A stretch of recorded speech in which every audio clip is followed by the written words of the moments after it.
Hello everyone, Tina here. I hope you're having a fabulous Saturday. Thank you so much for joining me. Well, it may not be Saturday, It could be whenever you watch this video. But I'm so glad you're here with me today for another 5 easy step card tutorial. We're going to be doing some foiling, we're going to be doing some watercoloring, and we're going to be doing some die cutting and heat embossing too. So a little bit of everything today.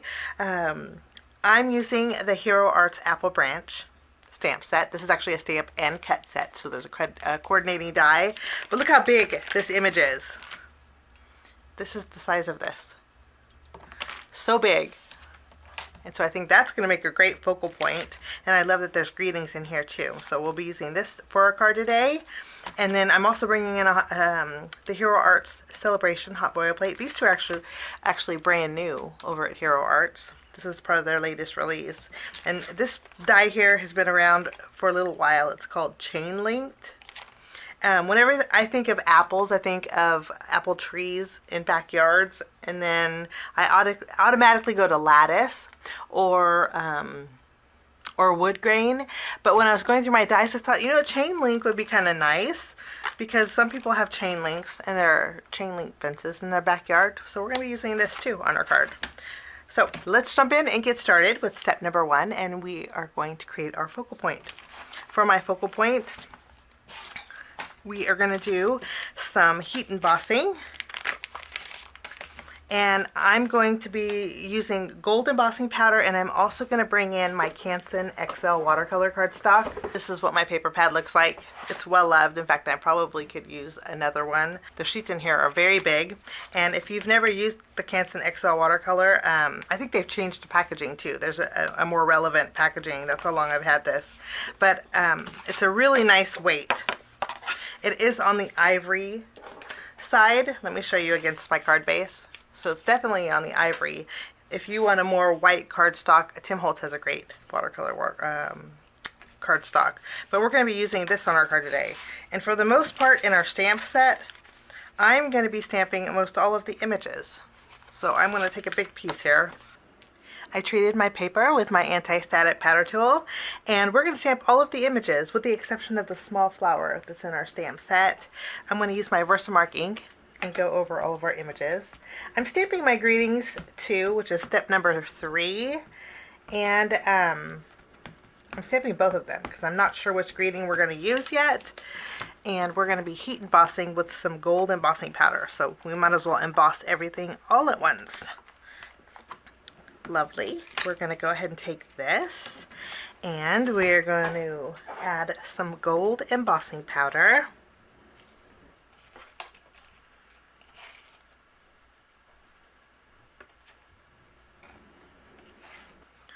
And then I'm going to use my heat gun and we'll melt everything.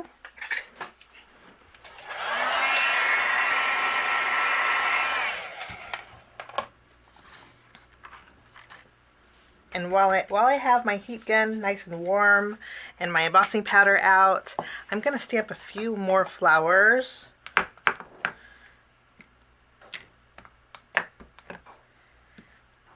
We'll stamp 2 big ones and then 1 more little one. And we'll just heat emboss these as well.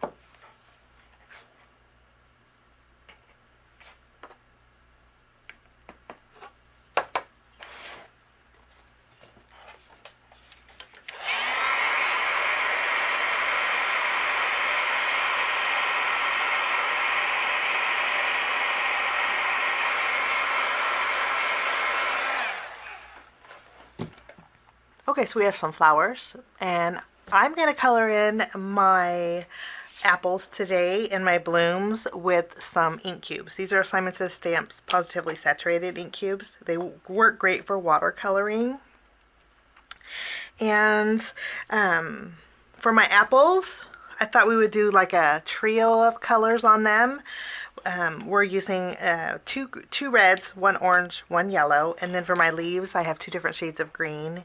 And then I brought in a brown ink, and my brown ink I'm going to add a little bit to my apples and then also to my leaves and to my blooms too. Okay, I'm going to do 1 apple and 1 leaf, and then I'll speed the rest of the video up for you just so it doesn't take forever. So let me bring in, watercoloring with ink cubes are really easy. Simon's inks are great for watercoloring. Okay, I'm going to add all of my apple colors. So I have a dark red, an orange, a lighter red, and a yellow. And then I also, maybe I'm going to add a, and then I also have my brown ink. We'll add up here. Okay, I'm going to use a paintbrush to color in my image. Okay, I'm going to zoom in a little here. Okay, I'm using a paintbrush to color in my image, so I need a towel. And then I also, how I like to start my watercoloring is with a spray bottle. I just add some water on my craft mat. You kind of can't see that, huh? We'll go this way. Okay, I add some water on my craft mat and I pick up some water with my brush. What I like to do first is completely saturate the item that I am going to color in with water. Okay, so I have the apple saturated. What I want to do is add some water to my brush once more, and then I'm going to pick up some of my ink on the brush, and all I'm going to do is tap it a couple times. And I like to let the water move the color. Okay, I'm going to pick up some more water, and I'm going to use a different color of red, and we'll do a little tapping. Then I wipe off my brush, add some water, and then I pick up some orange.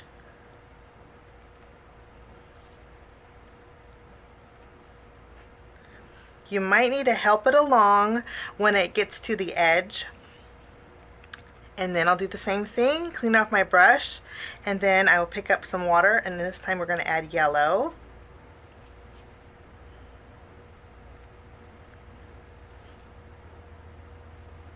And then if you need to pull it to the edge, that is where your brush comes in handy. Okay, that's all there is to that. Okay, and then for my leaves, I'm going to do the same thing. We're going to add some ink, darker green, lighter green. Okay, and then I'm going to pick up, wipe off my brush really good, add a little water over here, and then we will do the same thing with the leaf. I'll do this leaf here. Fill it with water. Okay, and then what I'm going to do is pick it up with my lightest green. Just kind of tap it, let the water move it. Okay, and then I'll pick up a little bit of the darker and just do a couple little tapping motions. You can see it's kind of sitting still, so that's where I'm going to add some more water and just kind of let it flow. Since I heat embossed my paper wants to lift up. This is where you may want to tape it down to a flat surface so it doesn't lift up. Now I'm going to add a little bit of water, and then we'll pick up some brown now. And I like to add the brown to the top of the leaves, maybe to the bottom of the apple here.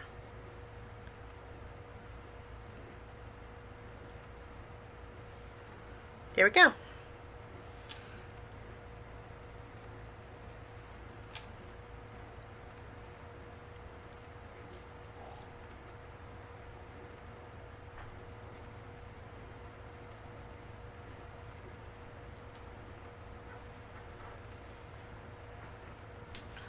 Lovely. Okay, I'll play a little bit of music, I'll finish my coloring, and I'll see you in a little bit.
so that is all there is to my watercoloring. So I think I'm really happy with the results. I think it turned out really great. Perfect for fall. I'm going to go ahead and take the coordinating die set after this dries. I prefer to air dry it, but I will die cut this out and along with the greetings, and I will be right back. Now everything is die cut. It dried beautifully. I think this could have had a little bit more yellow, so maybe that's where we'll put our greeting. But I love the way this looks. I think it looks really pretty. I'm happy with the way it turned out. Okay, I love that the die also cuts out the inside pieces. I brought in some black cardstock to show you. The inside pieces here. I just think that just makes it a more fancier image to me, but it's just gorgeous. Okay, so this will be my focal point. I'm going to put these off to the side along with my greeting. And for today's card, I'm not going to use "You're the Sweetest." I decided on I couldn't have picked a better friend. I think that's a nice greeting. And then once I picked this out, I did die cut out some pop-up foam to go with it. Okay, so let's move along to step number 2. And now we are going to create our home panel. Again, we are using the chain linked fancy die. This kind of looks like netting too. I think if you were to go this way, it looks like netting. This way, it definitely looks like chain link. I want 2 of these. So I'm going to cut out 2 of these with white cardstock. What we're going to do is link both of these together to create one piece. And you can do that because when you overlap them, they connect perfectly. Let me show you. Okay, and then we will tack these together over, oh, let's go over here. And then this will be my home panel. Good to go. Let's go ahead and take our apples. I'm going to layer this right down the center of this. And to do that, I'm going to pop it up with some foam squares. We'll add this right down the center. Now we're still sticky in the back, and that's okay because I want to add another layer of foam tape behind here. So we have foam tape behind here now. I'm going to use my my foam square backer and put this down here because I already removed the release paper. So I'm adding it to the backing that's on our foam squares. They come in handy sometimes. Okay, I'm going to take my flowers now, and we are going to add a few flowers. The sun's going in and out. I don't know if my camera can pick up on that, but I'm loving how this turns out. Okay, we're going to put this back on that release paper. Now we're going to move along to step number 3, and that means we need to make our sentiment, which we already did. So all I have to do is add a little bit of glue, and then we can connect our greeting to the pop-up foam, and our sentiment is all done. I like using pop-up foam for greetings like this, and I do want to mention too that the greeting has those sections popping out of it too, so it's just not one solid piece. I just love that, and I love using pop-up foam for greetings like this. Okay, I'm going to add some glue behind here, and then we're going to layer this. Like I mentioned earlier, this apple doesn't have as much color variant as these two.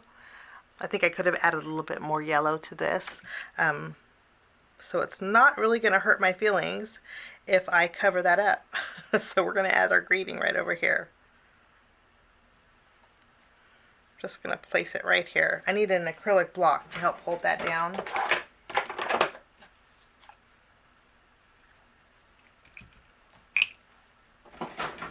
Okay, I'm going to put this to the side. Now we're going to work on step number 4, and we are going to do a little hot foiling. Okay, I'm bringing in my Glimmer hot foil system, and this is, again, the, you could actually letterpress with this too. This is called Celebration, and I'm going to place this on my Glimmer machine. And since we gold heat embossed, I'm bringing in some gold foil. This one is my matte gold, and we're going to trim down a piece here.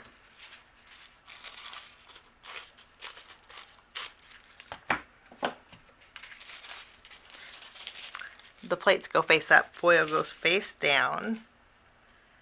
Okay, and then I'm going to be foiling on some more of the Canson XL watercolor cardstock. Okay, I'm actually going to foil on the rougher side. There's a smooth side and then a rough side that's not so rough. It's actually smooth rough, if that makes any sense. And this is the panel that measures 4 inches by 5 1/4. Okay, I'm going to center this, kind of feel around here, and I think that's going to work great. Then I can add my shim and my top plate, and then I just need to wait until my platform is ready. While that's heating up, I also have an A2 panel of cranberry cardstock. This is 4 1/4 by 5 1/2 inches. I'm going to go ahead and add this directly to the front of my card base. My light went on, so I'm going to push the timer. Okay, so we have basically a red card base now. Lovely. Okay, we are good to go. I'm going to take this off and I'm going to run this through my die cut machine. I'll be right back. Okay, let's put this back here. It's been a while since I foiled. And we have some lovely polka dots. So fun. You know, you could actually keep this piece, and if you have one of the solid plates, you could foil with this. So I'm going to keep this. That's all the foiling we're going to do. I have a little extra foil up here on the top, so I'm going to bring in my sand eraser and we'll just erase that. The Canson XL watercolor foils beautifully, especially on that slightly textured side. So pretty. Now I'm going to take this panel and we're going to put some adhesive behind here and do some layering right over the top here. Okay, let's bring in our home panel. It's all ready to go. All we have to do is remove it. Since we already put the foam tape behind here, I'm just going to layer it right over the top. I think the polka dots just add a nice little playful look. Now we're going to move along to step number 5, and we are going to embellish.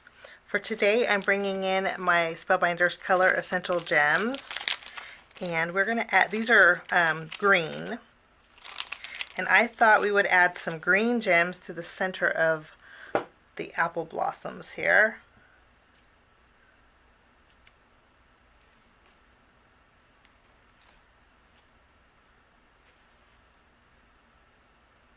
So we have a little sparkle. I just put them in the center of each of the flowers. I think the green goes really good because it's picking up the brown and the green that are in the leaves. I think it turned out so pretty. A nice little friendship card. Thanks so much for joining me today. I wish you a lovely day, and we will see you again real soon. Bye-bye. Thanks so much for sticking with me to the end. I have 2 more videos that you guys might be interested here. If you guys are new and like the content that you see, click that subscribe button and also the notification bell. That way for future videos, be notified. Also, if you like this video, please give it a thumbs up. It sure does help the channel. Have a wonderful day. We'll see you soon. Bye-bye.